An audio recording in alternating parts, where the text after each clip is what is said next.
Bueno, estamos de regreso. Pues como les decía, no todas las estructuras algebraicas son numéricas, ¿no? Se pueden formar de otras cosas que no necesariamente son números. Entonces vamos a ver la siguiente definición.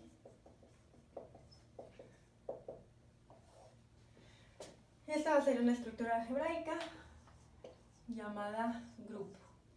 Entonces, ¿qué es un grupo? Un grupo es una estructura. Entonces, acuérdense, ¿qué es lo que necesitamos? Un conjunto, y después de ese conjunto necesitamos darle una operación binaria, o sea, necesitamos una manera de mover las piezas del conjunto, y a esa operación binaria ciertas condiciones, y eso ya nos va a dar la estructura.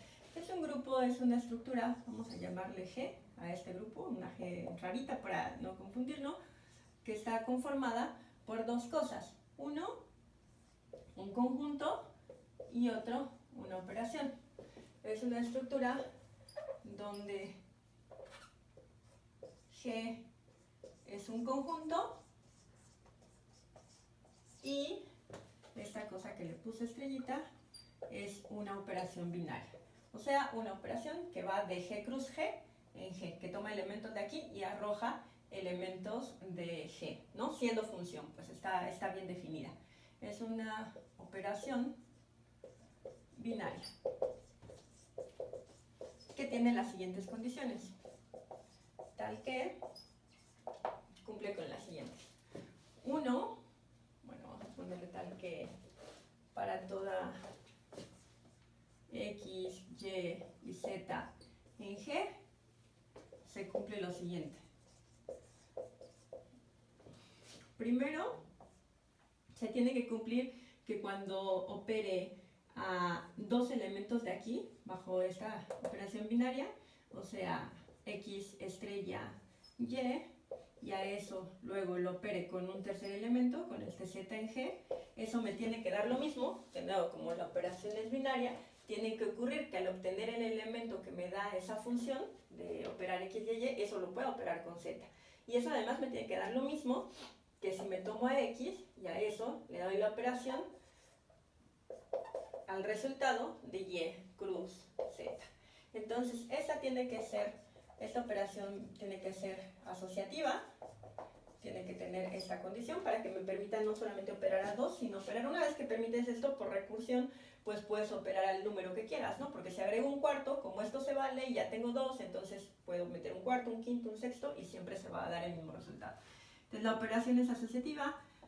El segundo es que existe un cierto elemento en G que tiene la siguiente propiedad. Tiene la propiedad de que para todo elemento tomado en G, para todo X en G, X operado con ese cierto elemento lo deja igual. Y eso es lo mismo que operar a este neutro respecto a esta operación estrella por X. Aquí sí necesito hacer esto porque en ningún lado dice que sea conmutativo. De hecho, no necesariamente es conmutativo. Entonces, X operado con E tiene que ser igual a X, que es lo mismo que E operado con X. A E se le llama el neutro. Aquí no decimos multiplicativo, ni aditivo, ni nada, ¿no? Es el neutro de esta estructura respecto a esta operación. Y finalmente, para todo elemento en el conjunto, existe otro elemento, digamos X', que tiene que estar en ese mismo conjunto, G, tal que a la hora de operar a X con X', eso me da a E. Y eso es lo mismo que si opero a X' con X, ¿no? Entonces, piensen, por ejemplo, ahorita vamos a ver con más detalle, pero piensen que este G es un conjunto de funciones. Entonces, las funciones, nosotros ya vimos que sí, de hecho demostramos que la composición de funciones es asociativa. Si nos tomáramos a G como un conjunto de funciones y a la operación esta como la operación composición de funciones, vamos a ver con más detalle, pero tenemos esto, ¿no? Sabemos que la composición de funciones es asociativa.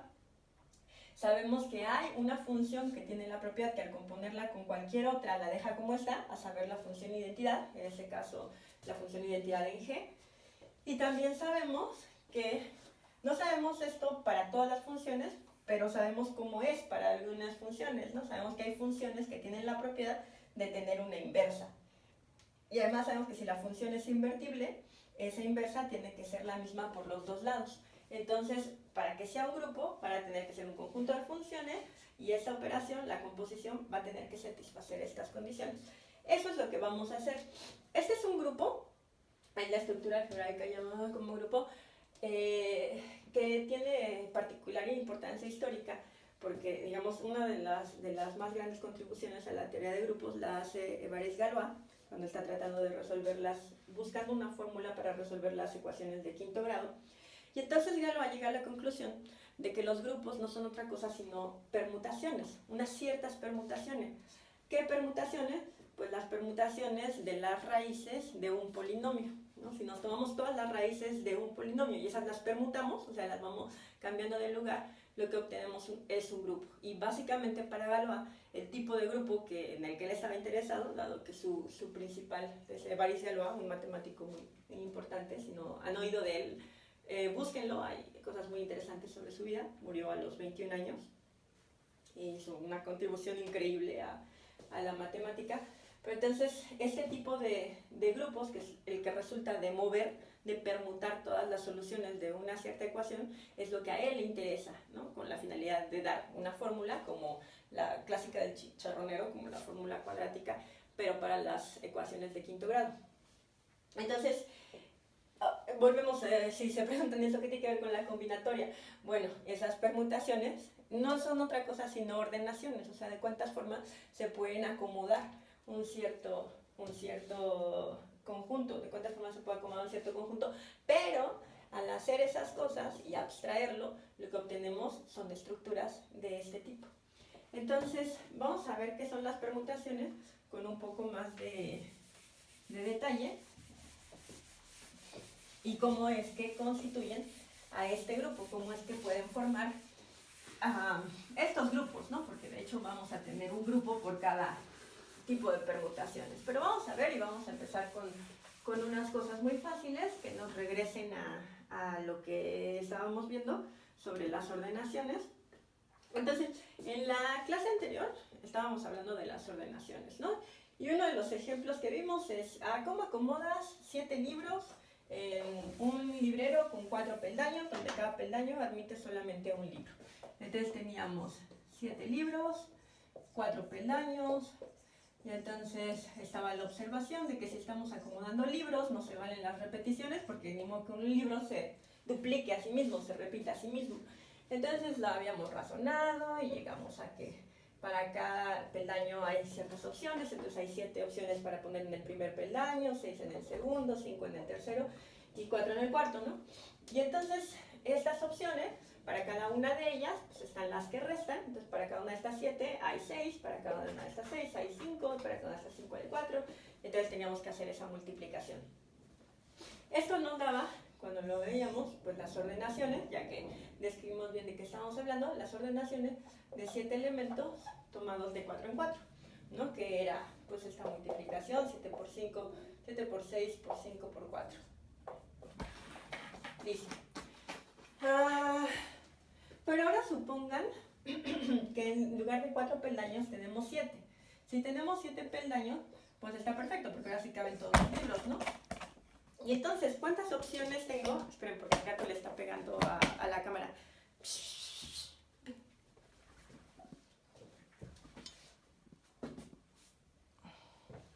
Miren, no les miento.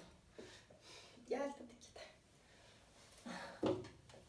Bueno, si tengo en lugar de solo 4 peldaños, 7 peldaños, pues en el primer peldaño puedo acomodar 7, en el segundo 6, en el tercero 5, 4, 3, 2, 1, ¿cierto? Entonces tengo esta operación de acá. A cada libro le va a corresponder un peldaño, no me van a sobrar peldaños, no me van a sobrar libros.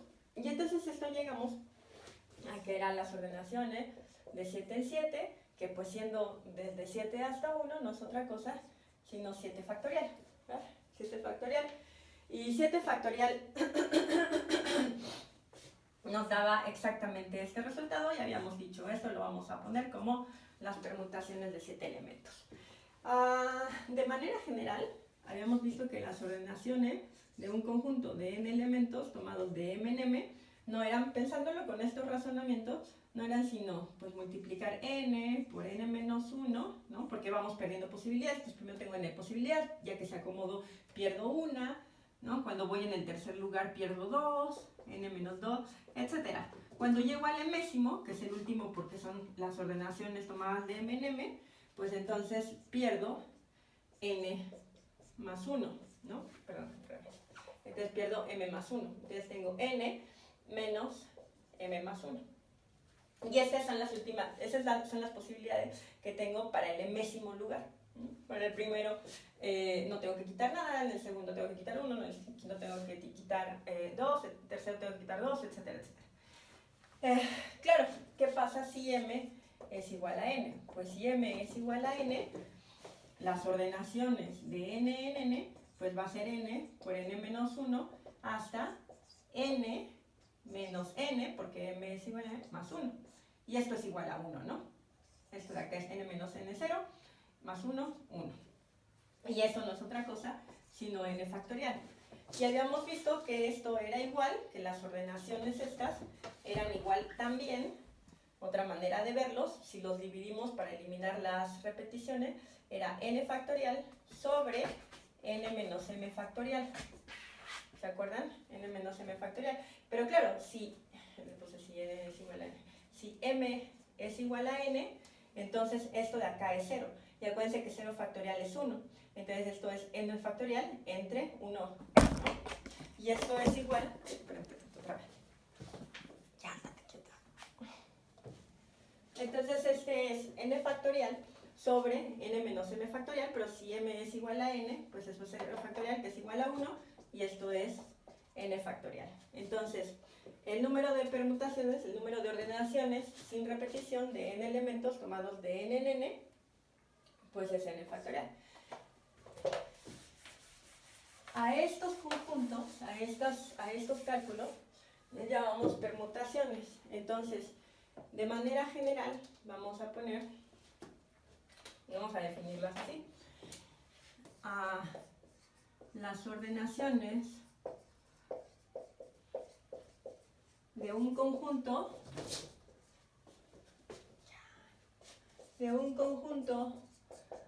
de n elementos tomados de n en n, les llamamos permutaciones. Y esas permutaciones las vamos a denotar como p a la n, bueno, p sub n, y esto no es otra cosa sino n factorial. Vamos a ver unos ejemplos, pero antes de ver esos ejemplos, déjenme introducir una notación para funciones que nos van a hacer, que nos va a ayudar a hacer más fáciles las permutaciones, cómo expresar las permutaciones. Bueno, una manera en la que podemos expresar las funciones, que es de mucha utilidad, es la siguiente, y esa es la que vamos a utilizar para las permutaciones. Permítanme un tantito, otra vez. No, estate quieta. Ven. Entonces,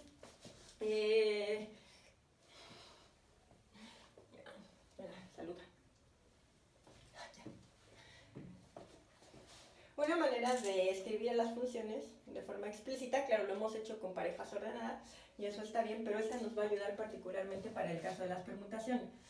Si tenemos un conjunto, vamos a pensar en uno de estos que ya habíamos visto, que nos dan las funciones, el conjunto que tiene a 1, a 2 y a 3, ¿no?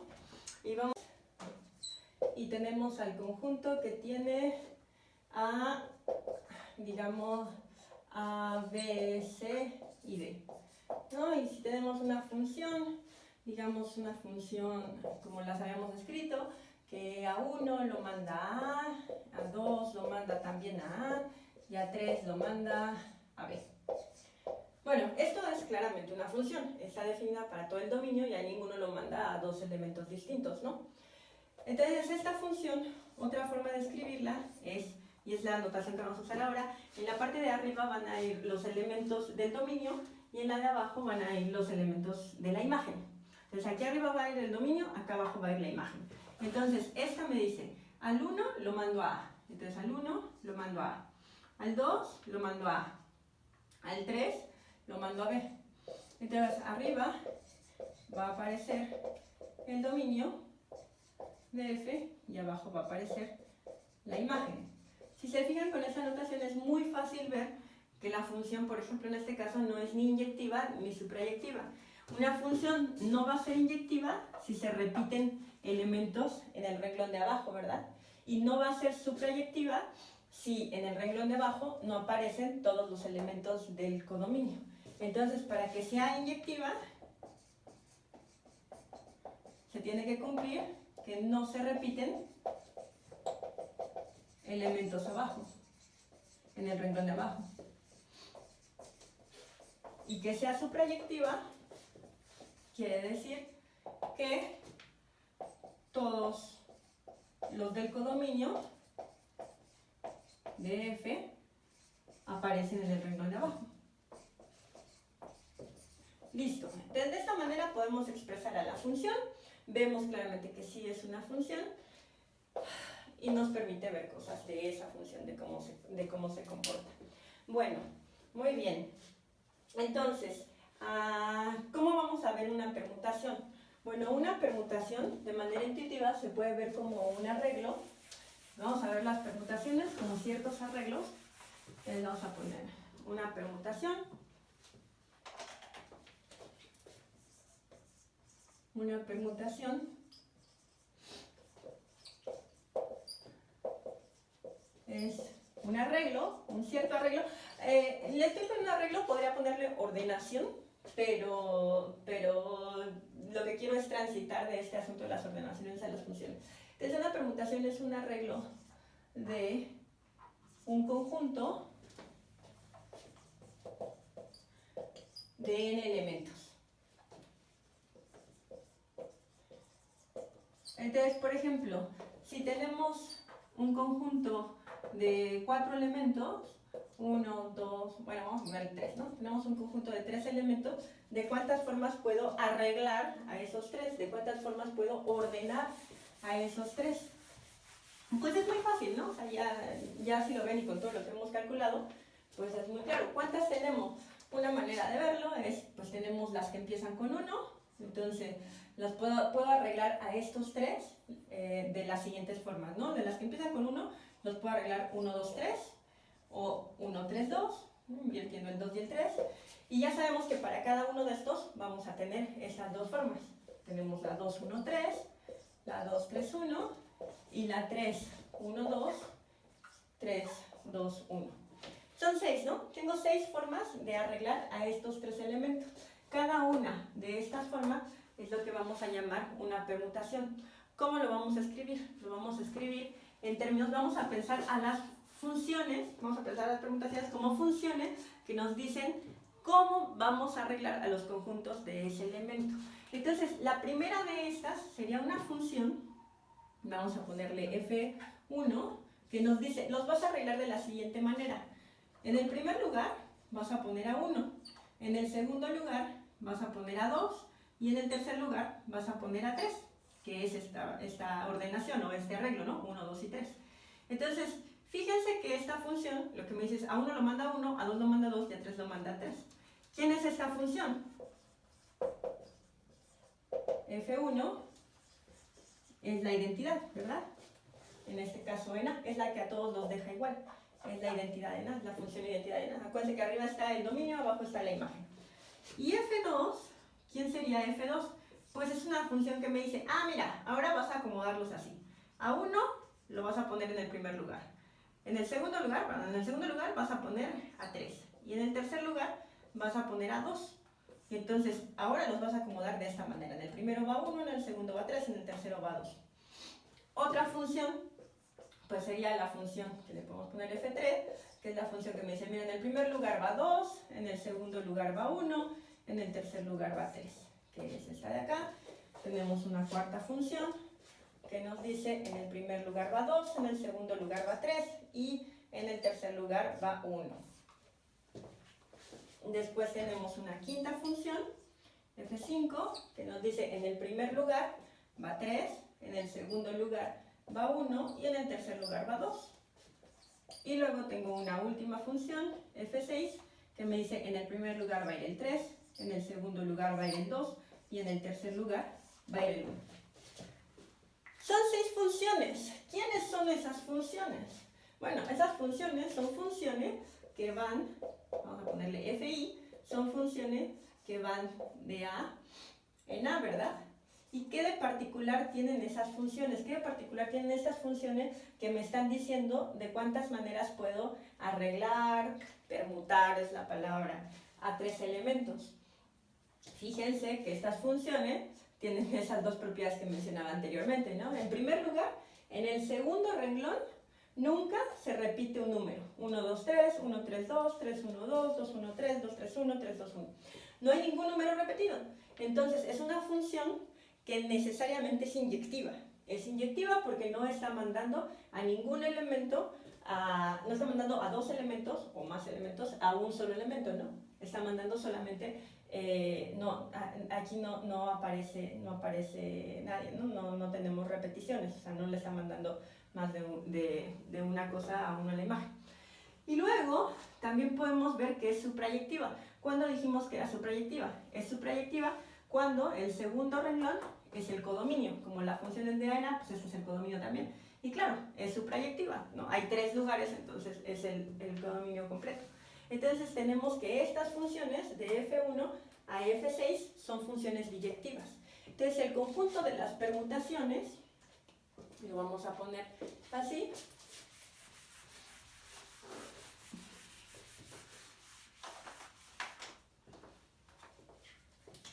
el conjunto de las permutaciones de 3 elementos, que es lo que hicimos acá, es el conjunto de las funciones inyectivas, perdón, biyectivas, ¿no? Ya digamos que son inyectivas y suprayectivas. De las funciones biyectivas de un conjunto de cardinalidad 3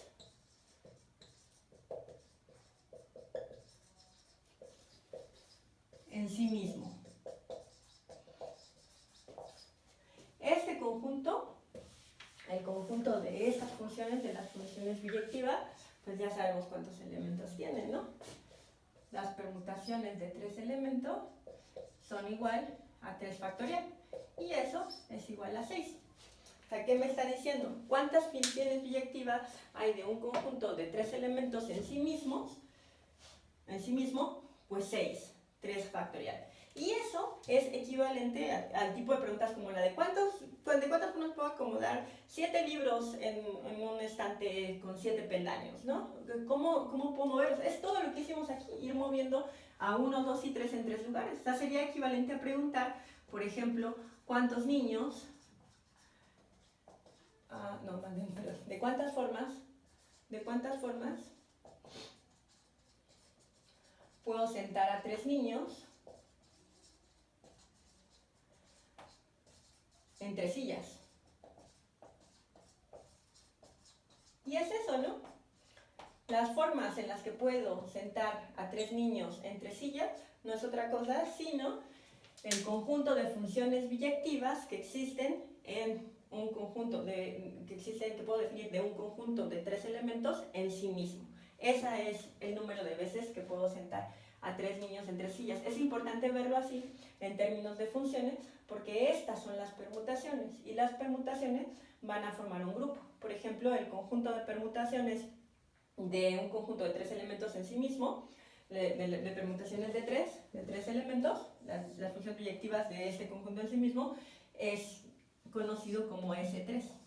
Y este conjunto, el conjunto de esas funciones, con la operación composición como la conocemos, forman un grupo, el grupo S3.